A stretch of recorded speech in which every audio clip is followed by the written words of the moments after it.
वरापीडं नटवरवपुः कर्णयो कर्णिकारं बिभ्रातवासकनककपिशं वैजयन्तीं च मालां रन्ध्रानवेणुरधरसुधया पूरयन् भुवन्दी वृन्दारण्यं स्वपदरमणं प्राविशत् गीतकीर्तिः जगदानन्दकन्दाय नित्याय परमात्मने नीलाचलनिवासाय श्रीजगन्नाथाय ते नमः। वसुदेवसुतं देवं कंसचाणूरमर्दनं देवकी परमानन्दं कृष्णं वन्दे जगद्गुरुम्।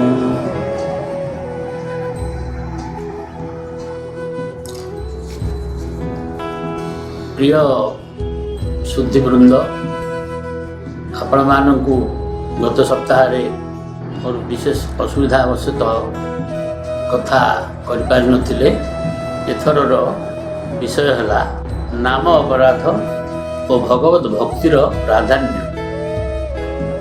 एथिरे आमे भगवत भक्ति विषय रे विभिन्न विषय जानिबा और नाम अपराध कौन से विषय जानिबा।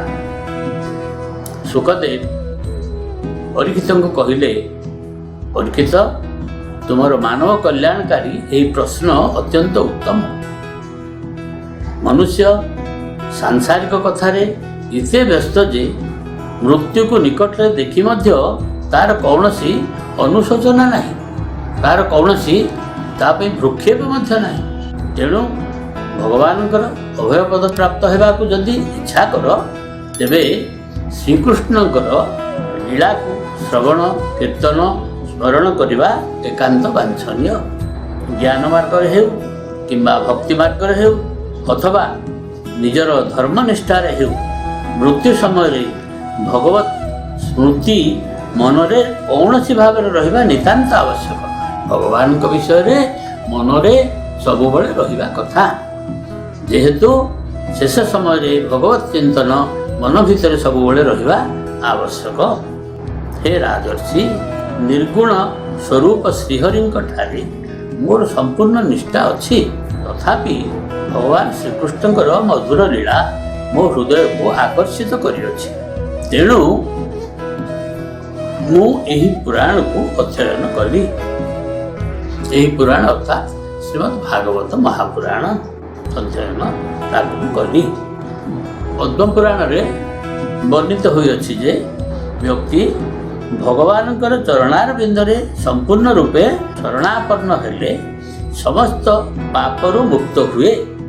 भगवान और भगवानकर नाम मध्य कौनसी पार्थक्य नहीं। भगवान एवं भगवानकर नाम ये भीतर कौनसी पार्थक्य नहीं।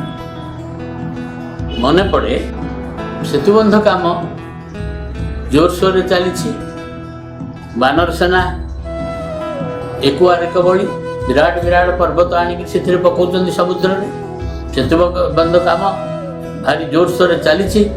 एतिबेले प्रभु रामचंद्र कूल रे बसी बंध कार्य निरीक्षण करुछन्ति। एही समय देखिले हठात गोटे छोट गुंडुची मूषा सी आसी पानी रे बुड़ी पड़ुची, पुणी जाइकरी बाली ऊपर एपट सेपट गड़ी जाउची। जहाँ बाली लागिला पिठी रे ताकू नहीं करी बंध ऊपर झाड़ी पड़ुची, आउ थरे आसी पानी रे बुड़ी पड़ुची। एभली काम से चलेइची। प्रभु रामचंद्र देखिले, ताकू पाखक डाकिले, कहले तमे कौन करुछ? से कहला, प्रभु आपण तो मते छोट जीवटीए करछन्ति, शक्ति मते बहुत कम दीछन्ति। मोर शक्ति की धरिक मु किछि किछि काम करुछि। जेहेतु एठी समस्त काम रे व्यस्त अछन्ति, भाविली मु मध्य प्रभुंकर काम रे किछिटा साहाय्य करिबि। सेतेबेले भगवान ता ऊपर बहुत संतोष होले, पाखक आनिले, ता पिठी रे 3टी आंगुलीर चिन्ह एमती आउंसी। से दिन तार पिठी ऊपर 3टी आंगुलीर चिन्ह पड़े। जिते अच्छी परे गला पर से भाविले एते छोट जीवटी से मत किछि ना किछि तार शक्ति के धरे काम करुछि, किंतु मु एठी एकुटिया बसिछि, मु किछि काम करूनी। समस्त काम करुछन्ति, मु केवल एठी अलसुआ होइकि बसिछि। जेतु से भाविले मु भी किछि काम करे। गोटे छोट गोटे पत्थर खंडटे गोटेइले ताकू अंततः पानी रे पकईदेले। जेमती पकईदेले से पत्थर खंडटी बुड़ीगला। से भाविले ସମସ୍ତେ ମୋର ନାଁ ନେଇକିରି କାମ କରୁଛନ୍ତି। ଏତେ ବିରାଟ ବିରାଟ ପଥର, ସେଥିରେ ମୋ ନାଁ ଟିକେ ଖାଲି ଲେଖି ଦେଉଛନ୍ତି ରା ଆଉ ଗୋଟିକରେ ମ, ସେ ଦୁଇଟି ଯାକ ଲାଗିକି ରହୁଛନ୍ତି। ଏଇଭଳି ସବୁ ଗୋଟାକୁ ଗୋଟେ ଲାଗି ସବୁ ଚାଲୁଛି। ହେଲେ ମୋର ନାଁଟାକୁ ନେଇକିରି ସେମାନେ ଅନ୍ତତଃ ଏତେ ବଡ଼ କାମ କରୁଛନ୍ତି। ମୋ ନାଁ ପଡ଼ିଲେ ପଥର ଭାସୁଛି, କିନ୍ତୁ ମୁଁ ନିଜେ ଯେତେବେଳେ ପଥରଟାକୁ ପକେଇଲି ସେଇଟା ପାଣିରେ ବୁଡ଼ିଗଲା। ବଡ଼ ଆଶ୍ଚର୍ଯ୍ୟ କଥା। ଚାରିଆଡ଼େ ଚାହିଁଲେ କିଏ ଦେଖୁଛନ୍ତି କି ନାହିଁ? ହନୁମାନ ଦେଖୁଥିଲେ। ହନୁମାନ କହିଲେ, ପ୍ରଭୁ ମୁଁ କିଛି ଦେଖିନି, ମୁଁ ଆଦୌ ଦେଖିନି କ'ଣ ହେଇଛି। ସେ କହିଲେ, ଆସ ପାଖକୁ ଡାକିଲେ। କହିଲେ, ହଇ ହନୁମାନ, ମୁଁ ଦେଖିଲି ସମସ୍ତେ କାମ କରୁଛନ୍ତି, ମୁଁ ତ କିଛି କାମ କରିବି ଭାବି ଗୋଟେ ପଥର ଖଣ୍ଡଟି ଯେତେବେଳେ ପକେଇଲି ପାଣିରେ, ହଏ ମୋ ନାଁ ନେଇକି ତୁମେ ସବୁ କରୁଛ, ସେଗୁଡ଼ାକ ଭାସୁଛି, କିନ୍ତୁ ମୁଁ ଯେତେବେଳେ ପକେଇଲି ନିଜେ ମୁଁ ପକେଇଲି ବୁଡ଼ିଗଲା। ସେ କହିଲେ, ହନୁମାନ କହିଲେ, ପ୍ରଭୁ ଆପଣ ଯାହାକୁ ରଖିବେ ଆପଣଙ୍କର ନାଁ ନେଇକିରି ଆମେ ସମସ୍ତେ ତରି ଯାଉଛୁ। ସଂସାରର ପ୍ରାଣୀ ଆପଣଙ୍କର ନାଁ ନେଇକିରି ଏ ଭବସାଗରରୁ ପାର ହେଇଯାଉଛନ୍ତି, କିନ୍ତୁ ଆପଣ ସ୍ୱୟଂ ଯଦି ତାକୁ ବୁଡ଼େଇବାକୁ ଚାହିଁବେ ତାକୁ କିଏ ରଖିବ? ସେଥିଯୋଗୁଁ କେହି ତାକୁ ରକ୍ଷା କରିପାରିବେ ନାହିଁ। ସେଯୋଗୁଁ ଆପଣଙ୍କ ସ୍ୱୟଂ ପ୍ରଭୁଙ୍କର ଅପେକ୍ଷା ପ୍ରଭୁଙ୍କର ନାମ ହେଉଛି ବେଶୀ ବଡ଼। ପ୍ରଭୁଙ୍କର ଠାରୁ ନାମ ହେଉଛି ବହୁତ ବଡ଼, ଅର୍ଥାତ୍ ନାମୀ ଠାରୁ ନାମ ବଡ଼। ଯେହେତୁ ଥରେ ଆଉ ଗୋଟିଏ କଥା, ଜଣେ ଗୁରୁ ସନ୍ଥ ଜଣେ ଆଶ୍ରମରେ ସବୁଦିନେ ପ୍ରବଚନ ଦିଅନ୍ତି। ସେଠି ବହୁତ ଲୋକ ଜମା ହୁଅନ୍ତି ପ୍ରବଚନ ଶୁଣିବା ପାଇଁ। ଦିନେ ସେ ରାତିରେ ସନ୍ଧ୍ୟାରେ କହନ୍ତି, ପ୍ରବଚନ ଦିଅନ୍ତି, କଥା କହନ୍ତି। ଥରେ ଜଣେ ବ୍ୟକ୍ତି ସେ ଟିକେ ବ୍ୟସ୍ତ ହେଲେ। କହିଲେ, ଗୁରୁଦେବ ମୁଁ ନଦୀ ଆର ପାଖରୁ ଆସୁଛି, ବର୍ଷା ହେଇଛି ପ୍ରବଳ, ସେଥିଯୋଗୁଁ ନଦୀରେ ଭୟଙ୍କର ବଢ଼ି ଆସିଛି, ବନ୍ୟା ଆସିଛି, ଡଙ୍ଗା ମଧ୍ୟ ଯାଉନି, ମୋର ଯିବା ପାଇଁ ବଡ଼ ଅସୁବିଧା, ଆଉ ମୁଁ ବର୍ତ୍ତମାନ କେମିତି ଯିବି? ସେତେବେଳେ ଗୁରୁଦେବ କହିଲେ, ଠିକ୍ ଅଛି ତୁମେ ବ୍ୟସ୍ତ ହୁଅନ, ତାର କିଛି ବ୍ୟବସ୍ଥା କରିବା। ଗଲାବେଳେ ତାଙ୍କୁ ଗୋଟିଏ ଜିନିଷ ସେ ଦେଲେ। କହିଲେ, ଏଟାକୁ ହାତରେ ଧର, ଏ ହାତକୁ ଖୋଲିବନି, ସେମିତି ଧରିକିରି ପାଣିରେ ଆପଣ ତୁମେ କୂଳକୁ ଗଲେ ସେ ପାଣିରେ ପାଦ ଦେଇକି ତା ଉପରେ ଚାଲିକି ଯାଇପାରିବ। ସେ ଧରିକି ଚାଲିଲେ। ଯେତେବେଳେ ସେ ସତେ ଚାଲି ପାଣି ଉପରେ ଚାଲି ଅଧା ବାଟ ଗଲେ। ଗଲା ପରେ ସେ ଭାବିଲେ, ଗୁରୁଦେବ କ'ଣ ଦେଇଛନ୍ତି, ସେଇ ଜିନିଷଟାକୁ ଟିକେ ଦେଖିବା, କ'ଣ ଅଛି ତା ଭିତରେ। ବାହାର କଲେ କିଛି ନାହିଁ, ଗୋଟେ କାଗଜରେ ଲେଖା ହେଇଛି ରାମ ନାମ। ବୋଇଲେ ରାମ ନାମ ମୁଁ ତ ଜାଣିଛି, ମୋତେ ତ କହିଥିଲେ ମୁଁ ଲେଖିଦିଅନ୍ତି, ଗୁରୁଦେବ କାହିଁ ମୋତେ ମନା କଲେ କହିବା ପାଇଁ ବୋଲି, ଦେଖିବା ପାଇଁ ବୋଲି? ଆଉ ଥରେ ମୁଁ ବନ୍ଦ କରିଦେବି, ହେବନି?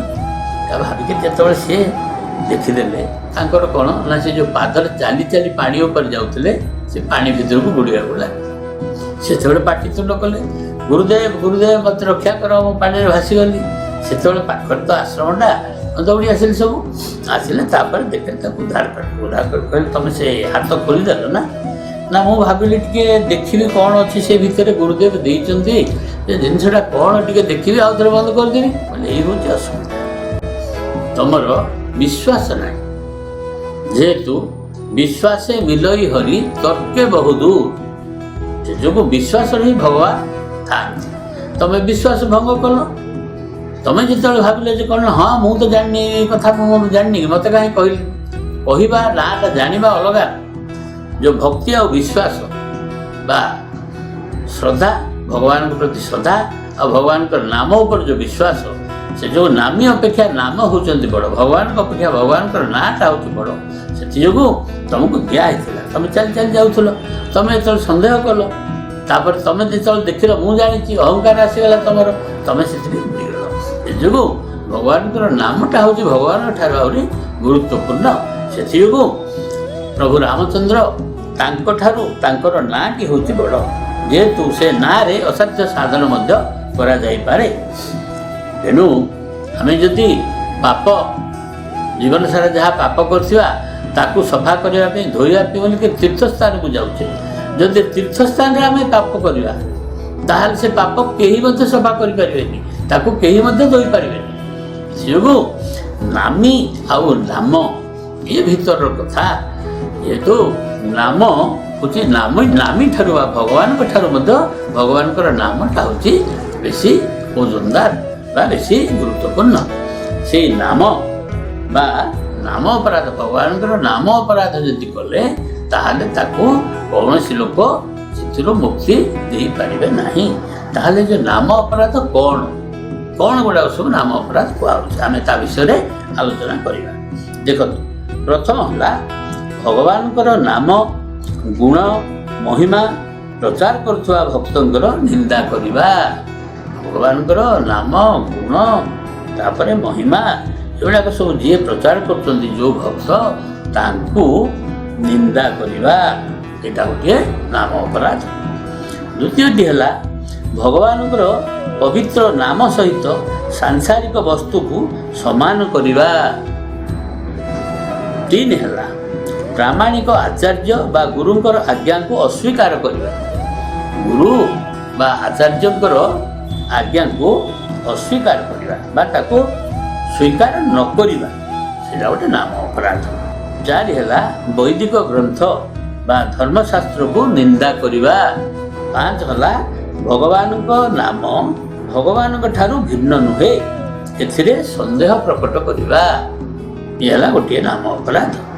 6 ହେଲା ଭଗବାନଙ୍କର ଦିବ୍ୟ ନାମ ବା ଭଗବାନଙ୍କୁ କାଳ୍ପନିକ ଭାବିବା। କିଛି ଲୋକ ଅଛନ୍ତି ଭଗବାନଙ୍କର ଦିବ୍ୟ ନାମ ବା ଭଗବାନଙ୍କୁ କାଳ୍ପନିକ ବୋଲି କହନ୍ତି। ସେମାନେ କହନ୍ତି ଏସବୁଗୁଡ଼ାକ ହେଉଛି ବିକୃତ ମସ୍ତିଷ୍କ ବା ବ୍ୟକ୍ତିମାନଙ୍କର କେବଳ କାର୍ଯ୍ୟ, ଏ ହେଉଛି ଗୋଟେ କପୋଳ କଳ୍ପିତ ବୋଲି ଏମାନଙ୍କୁ ବିଶ୍ୱାସ କରନ୍ତି। ଏ ଯୋଗୁଁ ଯାହାର ଭକ୍ତି ଯେଡ଼େ ତାର ପ୍ରଭୁ ତେଡ଼େ, ଯାଦୃଶୀ ଭାବନାଦସ୍ୟ ସିଦ୍ଧି ଭବତି ତାଦୃଶୀ।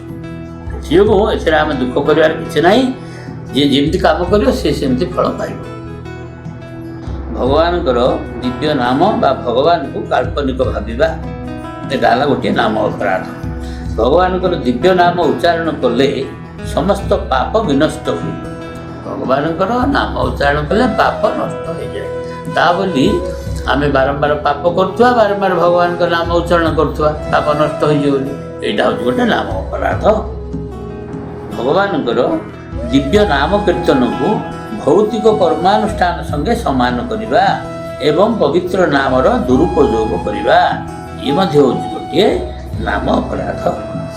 ଶ୍ରଦ୍ଧାହୀନ ବ୍ୟକ୍ତିକୁ ନାମ ଉପଦେଶ ଦେବା ଓ ଲୀଳା କଥା କହିବା, ଇଏ ବି ଗୋଟେ ନାମ ଅପରାଧ। ଭଗବତ ନାମ ଓ ମହିମା ଶ୍ରବଣ କରି ମଧ୍ୟ ଆଗ୍ରହ ପ୍ରକାଶ ନ କରିବା ଏବଂ ଅହଂ ମମ ବୁଦ୍ଧି ପରିତ୍ୟାଗ ନ କରିବା, ଇଏ ବି ଗୋଟେ ନାମ ଅପରାଧ। ହେଲା 10ଟି ନାମ ଅପରାଧ। ଜୀବନର ଶେଷ ସମୟରେ ମୃତ୍ୟୁକୁ ଭୟ ନ କରି ସମସ୍ତ ଆସକ୍ତି ତ୍ୟାଗ କରିବା ଉଚିତ। ମନରେ ବା ସଂସାର ପ୍ରତି ସବୁ ଲୋଭ ମାୟା ମୋହ, ଇଏ ମୋର ଘର, ଇଏ ମୋର ପୁଅ, ଇଏ ମୋର ସ୍ତ୍ରୀ, ଇଏ ମୋର ଭାଇ, ଇଏ ମୋର ବାପା ବା ଇଏ ମୋର ଧନ ସମ୍ପତ୍ତି, ଏସବୁ ତାକୁ ମୁଁ କେମିତି ଛାଡ଼ିକି ଯାଇପାରିବି, ଏସବୁ ଗୁଡ଼ାକ ହେଉଛି ଗୋଟେ ଗୋଟେ ଆସକ୍ତି। ଶେଷ ସମୟ ଆସିଲେ ବା ଅନ୍ତକାଳରେ ମୃତ୍ୟୁକୁ ଭୟ କରିବା ନାହିଁ ଏବଂ ଏ ଆସକ୍ତି ଗୁଡ଼ିକ ସବୁ ଗୋଟିଏ ଗୋଟିଏ ଛାଡ଼ିବା ଉଚିତ। ଯଦି ହୁଏ ଏକ ତୀର୍ଥସ୍ଥାନରେ ରହି ତ୍ରିକାଳ ସ୍ନାନ ଏବଂ ସନ୍ଧ୍ୟା କରିବା ଆବଶ୍ୟକ। ସେଠି ରହି ଇନ୍ଦ୍ରିୟ ସଂଯମ କରି ଓମ୍କୁ ସ୍ମରଣ କରିବା ଉଚିତ। ଏ ଓମ୍ଟି କ'ଣ? ସଂସାରର ପ୍ରଥମ ଶ୍ଲୋକ ବା ପ୍ରଥମ ମନ୍ତ୍ର ହେଉଛି ଓମ୍। ଏ ଓମ୍ ହେଉଛି ପ୍ରଣବ ବା ବେଦର ପ୍ରଥମ ମନ୍ତ୍ର। ଓମିତ୍ୟେକାକ୍ଷରଂ ବ୍ରହ୍ମ ଓମ୍ ଇତି ଅକ୍ଷରଂ ବ୍ରହ୍ମ। ଓମ୍ କହିଲେ ଅ ଉ ମ। ଅ କହିଲେ ବ୍ରହ୍ମା, ଉ କହିଲେ ବିଷ୍ଣୁ, ମ କହିଲେ ମହେଶ୍ୱର ବା ଶିବ। ବ୍ରହ୍ମା ବିଷ୍ଣୁ ଶଙ୍କର ଏ 3 ଜଣଙ୍କୁ ବୁଝାଏ ଓମ୍। ସେ ଯୋଗୁଁ ଏଇ ଓମ୍ ଇଏ ହେଉଛି ପ୍ରଥମ ମନ୍ତ୍ର। ସେଇ ଓମ୍ ନାମକ ମନ୍ତ୍ରକୁ ଉଚ୍ଚାରଣ କରିବା ଉଚିତ। ଇନ୍ଦ୍ରିୟ ସଂଯମ କରି ଓମ୍କୁ ସ୍ମରଣ କରିବା ଉଚିତ। ଭଗବତ ଚିନ୍ତନରେ ମନକୁ ଲଗାଇଲେ ଆସ୍ତେ ଆସ୍ତେ ଭଗବାନଙ୍କ ପ୍ରତି ମନଟା ଆକର୍ଷିତ ହୁଏ। ପ୍ରଥମତଃ ଆମେ ଭଗବାନଙ୍କୁ କେମିତି ଆମେ ଧ୍ୟାନ କରିବା, କେମିତି ଚିନ୍ତା କରିବା? ପ୍ରଥମେ ଭଗବାନଙ୍କର ପାଦ ପଦ୍ମକୁ ଆମେ ମନରେ ଚିନ୍ତା କରିବା, ତାଙ୍କର ପାଦ ପଦ୍ମ, ତାପରେ ଆଣ୍ଠୁ ଯାଇ, ତାପରେ ଜଙ୍ଘକୁ, ଯେତେବେଳେ ଯାଏଁ ଭକ୍ତି ଯୋଗ ଯୁକ୍ତ ନ ହୋଇଛି ସେତେବେଳେ ଯାଏଁ ଭଗବାନଙ୍କର ସ୍ଥୂଳ ରୂପକୁ ଚିନ୍ତନ କରିବ। ଅର୍ଥାତ୍ ଯେତେବେଳେ ପର୍ଯ୍ୟନ୍ତ ଭକ୍ତି ଭାବ ବା ଭକ୍ତି ଯୋଗ ଯୁକ୍ତ ନ ହୋଇଛି ସେତେବେଳେ ପର୍ଯ୍ୟନ୍ତ ଭଗବାନଙ୍କର ସ୍ଥୂଳ ଶରୀର ତାକୁ ସବୁବେଳେ ଚିନ୍ତନ କରିବ। ଯୋଗୀ ଜ୍ୟୋତିର୍ମୟ ମାର୍ଗ ସୁଷୁମ୍ନା ଦେଇ ବ୍ରହ୍ମଲୋକକୁ ଯିବା ପାଇଁ ପ୍ରସ୍ଥାନ କରନ୍ତି। ପ୍ରଥମେ ସେ ଆକାଶ ମାର୍ଗରେ ଅଗ୍ନିଲୋକକୁ ଯାଆନ୍ତି। ସେଠାରେ ତାଙ୍କର ଅବଶିଷ୍ଟ ମଳ ବା କଳ୍ମଷ ଯୋଡ଼ିଯାଏ। ସେଠାରୁ ଭଗବାନଙ୍କର ଶିଶୁମାର ଚକ୍ରରେ ପ୍ରବେଶ କରନ୍ତି। ଏହା ବିଷ୍ଣୁଙ୍କର ପରମ ପବିତ୍ର ଚକ୍ର ଅଟେ।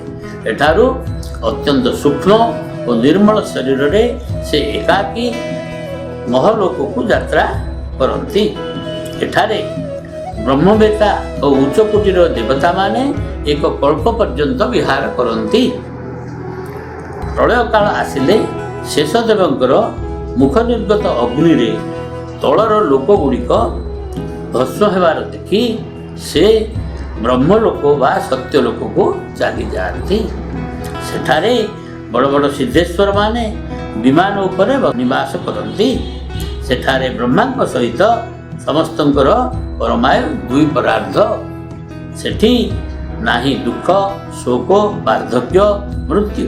ଯୋଗୀ ନିର୍ଭୟ ହୋଇ ସତ୍ୟଲୋକରେ ନିଜେ ସୂକ୍ଷ୍ମ ଶରୀରକୁ ପୃଥିବୀରେ ମିଶାଇ ଦିଅନ୍ତି। ତାଙ୍କର ନିଜର ଯେଉଁ ସୂକ୍ଷ୍ମ ଶରୀର ତାକୁ ପୃଥିବୀରେ ମିଶାଇ ଦିଅନ୍ତି। ଏହାପରେ 7ଟି ଆବରଣକୁ ଦେଇ ସେ ଗତି କରନ୍ତି। ପୃଥିବୀ ରୂପରେ ଜଳକୁ, ଜଳ ରୂପରେ ଅଗ୍ନି, ଏହାପରେ ଆକାଶର ସ୍ୱରୂପ ଆବରଣ ପ୍ରାପ୍ତ ହୁଅନ୍ତି। ତାଙ୍କର ଇନ୍ଦ୍ରିୟ ସେହି ସୁଖ ଅଧିଷ୍ଠାନ ମଧ୍ୟରେ ଲୀନ ହୋଇଯାଏ। ଯଥା ଘ୍ରାଣେନ୍ଦ୍ରିୟ ଗନ୍ଧ ତନ୍ମାତ୍ରାରେ, ରସନା ରସ ତନ୍ମାତ୍ରାରେ, ନେତ୍ର ରୂପ ତନ୍ମାତ୍ରାରେ, ତ୍ୱଚା ସ୍ପର୍ଶ ତନ୍ମାତ୍ରାରେ, ଶ୍ରୋତ୍ର ଶବ୍ଦ ତନ୍ମାତ୍ରାରେ ଏବଂ କର୍ମେନ୍ଦ୍ରିୟ ଗୁଡ଼ିକ ନିଜ ନିଜର ସୂକ୍ଷ୍ମ ସ୍ୱରୂପ ପ୍ରାପ୍ତ ହୁଅନ୍ତି। ତାପରେ ଅହଙ୍କାରରେ ପ୍ରବେଶ କରନ୍ତି। ସୂକ୍ଷ୍ମଭୂତକୁ ତାମସ ଅହଙ୍କାରର, ଇନ୍ଦ୍ରିୟ ଗୁଡ଼ିକୁ ରାଜସ ଅହଙ୍କାରରେ ଓ ମନ ଓ ଇନ୍ଦ୍ରିୟର ଅଧିଷ୍ଠାତା ଦେବତାମାନଙ୍କୁ ସାତ୍ଵିକ ଅହଙ୍କାରରେ ଲୀନ କରିଦିଏ ବା କରିଦିଅନ୍ତି ଏବଂ ପ୍ରକୃତ ରୂପ ଆବରଣରେ ମିଶାଇ ଦିଏ। ମହାପ୍ରଳୟ କାଳରେ ଆବରଣ ବିଲୟ ହୁଏ। ଯୋଗୀ ପରମାତ୍ମାଙ୍କୁ ପ୍ରାପ୍ତ ହୁଅନ୍ତି। ପୁନର୍ବାର ତାଙ୍କୁ ଆଉ ଏ ସଂସାରକୁ ଆସିବାକୁ ପଡ଼େ ନାହିଁ। ତସ୍ମାତ୍ ସର୍ବତ୍ମନା ରାଜନ୍ ହରିଃ ସର୍ବତ୍ର ସର୍ବଦା ଶ୍ରୋତବ୍ୟଃ କୀର୍ତ୍ତିତବ୍ୟଶ୍ଚ ସ୍ମର୍ତ୍ତବ୍ୟୋ ଭଗବାନ୍ ନୃଣାମ୍। ହେ ପରୀକ୍ଷିତ, ଏଣୁକରି ମନୁଷ୍ୟ ସବୁ ସମୟରେ ଏବଂ ସମସ୍ତ ଅବସ୍ଥାରେ ନିଜର ସମସ୍ତ ଶକ୍ତି ବିନିଯୋଗ କରି ଭଗବାନ ଶ୍ରୀହରିଙ୍କୁ ବା ଶ୍ରୀହରିଙ୍କର ନାମ ସ୍ମରଣ ଶ୍ରବଣ କୀର୍ତ୍ତନ କରିବା ନିତାନ୍ତ ବାଞ୍ଛନୀୟ। ପିବନ୍ତି ଯେ ଭଗବତ ଆତ୍ମାନଃ ସତାଂ କଥାମୃତଂ ଶ୍ରବଣ ପୁଟେଷୁ ସମ୍ଭୂତଂ ପୁନନ୍ତି તે ବିଷୟ ବିଦୂଷିତାଶୟଂ ମୃଜନ୍ତି ତಚ್ಚରଣ ସରୋରୁହାନ୍ତିକଂ। ସନ୍ଥମାନେ ଭଗବାନଙ୍କର କଥାମୃତ ଅକୁଣ୍ଠ ଚିତ୍ତରେ ଆବଣ୍ଟନ କରୁଛନ୍ତି। ଯେଉଁ ବ୍ୟକ୍ତି କାନରେ ତାକୁ ଶ୍ରବଣ କରନ୍ତି ତାଙ୍କର ହୃଦୟରୁ ବିଷୟ ରୂପକ ବିଷର ପ୍ରଭାବ ହ୍ରାସ ହୋଇ ଶୁଦ୍ଧ ହୋଇଯାଏ ଏବଂ ସେ ଭଗବାନ ଶ୍ରୀକୃଷ୍ଣଙ୍କର ଚରଣ କମଳକୁ ପ୍ରାପ୍ତ ହୋଇଯାଆନ୍ତି। ତେଣୁ ଏ ସମସ୍ତ ବିଷୟ ସର୍ବଦା ସର୍ବାନ୍ତକରଣରେ ଗ୍ରହଣ କରିବା ନିତାନ୍ତ ଆବଶ୍ୟକ। ସୁଖଦେବ କହିଲେ, ହେ ପରୀକ୍ଷିତ, ମୃତ୍ୟୁ ସମୟରେ ବୁଦ୍ଧିମାନ ପୁରୁଷ କ'ଣ କରିବା କଥା ତାର ଉତ୍ତର ମୁଁ ତୁମକୁ ଦେଇ ସାରିଛି। କ'ଣ ଦେଇଛନ୍ତି? ଯାହାଙ୍କୁ ବ୍ରହ୍ମତେଜ ଦରକାର ସେ ବୃହସ୍ପତିଙ୍କୁ ଉପାସନା କରିବା ଦରକାର। ଇନ୍ଦ୍ରିୟର ଶକ୍ତି ଚାହିଁଲେ ଇନ୍ଦ୍ରଙ୍କୁ, ସନ୍ତାନ ପ୍ରାପ୍ତି ପାଇଁ ପ୍ରଜାପତିମାନଙ୍କୁ, ଲକ୍ଷ୍ମୀ ଚାହିଁଲେ ମାୟା ଦେବୀଙ୍କୁ, ତେଜ ଦରକାର ହେଲେ ଅଗ୍ନିଙ୍କୁ, ଧନ ଦରକାର ହେଲେ ବସୁମାନଙ୍କୁ, ବୀରତ୍ୱର ଦରକାର ଥିଲେ ରୁଦ୍ରମାନଙ୍କର ଉପାସନା କରିବା ଉଚିତ। ଅନ୍ନ ପ୍ରାପ୍ତି ପାଇଁ ଦେବମାତା ଅଦିତିଙ୍କୁ, ସ୍ୱର୍ଗ ପ୍ରାପ୍ତି ପାଇଁ ଦେବତାମାନଙ୍କୁ, ରାଜ୍ୟ କାମନା ଥିଲେ विश्वदेवांकर आश्रय नेवा उचित। आयुष पाई अश्विनी कुमार को पुष्टि प्राप्त होगापाई पृथ्वी को प्रतिष्ठा पाई पृथ्वी और आकाशर उपासना करने नितांत आवश्यक। सौंदर्य प्राप्ति पाई गंधर्व मान को उपासना करने कथा। पति प्राप्ति पाई पूर्वशी अप्सरा को प्रार्थना करने उचित। समस्त प्रभु होगापाई ब्रह्मा को जस इच्छा कले यज्ञ पुरुष नारायण को जी संपत्ति चाहिए वरुण देवता को आउ विद्या प्राप्ति पाई भगवान शंकर को संतुष्ट करने उचित। पति पत्नी मध्य निरंतर प्रेम पाई माता पार्वती को आराधना करने उचित। धर्म उपार्जन पाई भगवान विष्णु को वंश रक्षा पाई पितृगण को बाधा विघ्न रक्षा पाइबा पाई यक्ष मान को एवं बलवान हेबा पाई मरुदगण को डाकिबा उचित। सकाम बा निष्काम होन्तु भक्ति योग द्वारा भगवान पुरुषोत्तम को आराधना करा जाए। ये सब विषय जी जहाँ कामना करती से ही देवता मान को डाकिले से माने तांकर वांछित फल प्राप्त हो पारिबे। बिलेव तोरो क्रम विक्रमानये शृणोत कर्णपुटे नरस्य जिह्वासतिदार दुरिके बक्षुत न चोपगायत्युगाय गाथा। अर्थात ये भगवान श्रीकृष्ण कथा केबे शुणे नहीं तार कान बिड़ा सदृश। जो जीव भगवान लीला गायन करे नहीं ताहा बेंगर जीव सहित समान। सेहीपरि व्यक्ति परम न रहिबा उत्तम। हारम परम पट्ट किरीट जुष्ट मप्युत्तमांगन नमेन मुकुंदम सावो करो नो कुरुतः सपर्यां हरेर्लसत्कांचन कंकणो वा। जो शिर भगवान श्रीकृष्ण चरणार बिंदरे नत हुए नहीं ताहा रेशम वस्त्र परिहित मूल्यवान किरीट मंडित हेले मध्य ताहा बोझ सदृश। जो हाथ भगवान सेवा पूजा केबे करे नहीं ताहा सुवर्ण कंकण युक्त होइले मध्य ताहा मुद्रार हाथ सहित समान अटे। पढ़ाइते ते नयने नराणा लिंगानि विष्णोर्निरीक्षतो ये पादो नृणान्तो द्रुमजन्म भाजो क्षेत्राणि नानो व्रजतो हरेर्यो। अर्थात जो आखि भगवान मूर्ति तीर्थ नदी आदि दर्शन करे नहीं सेही आखि मयूर चंद्रिकार निर्मित पंखार आखिर चिन्ह सहित समान निरर्थक अटे।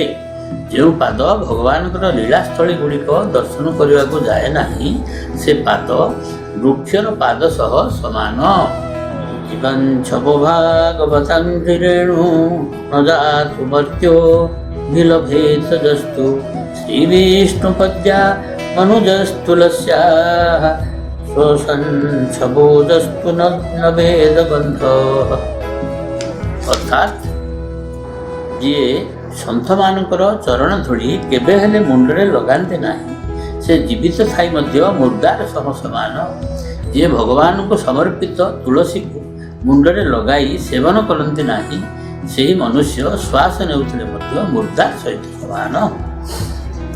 नमः परस्मै पुरुषाय भूयसे सदोद्भवस्थान निरोध लीलया गृहीत शक्ति त्रितयाय देहिना मंदर्भवाया नुपलक्ष्यवर्त्मने।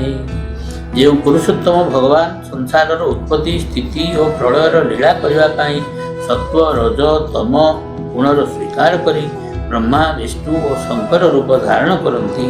ये चर और अचर प्राणी हृदय में अंतर्जामी रूपे विराजमान जहाँकर स्वरूप और उपलब्धि बुद्धिर ऊर्ध्वरे से स्वयं अनंत और तांको महिमा मध्य अनंत अटे। सेही पुरुषोत्तम भगवान चरण कमल मोर कोटि कोटि प्रणाम कोटि कोटि प्रणाम। ओम पूर्णमदः पूर्णमिदं पूर्णात् पूर्णमुदच्यते पूर्णस्य पूर्णमादाय पूर्णमेवावशिष्यते। हरि ओम तत्सत्। त्वया ऋषिकेश हृदि स्थितेन यथा नियुक्तस्मि तथा करोमि। ओम शांति। शांति शांति।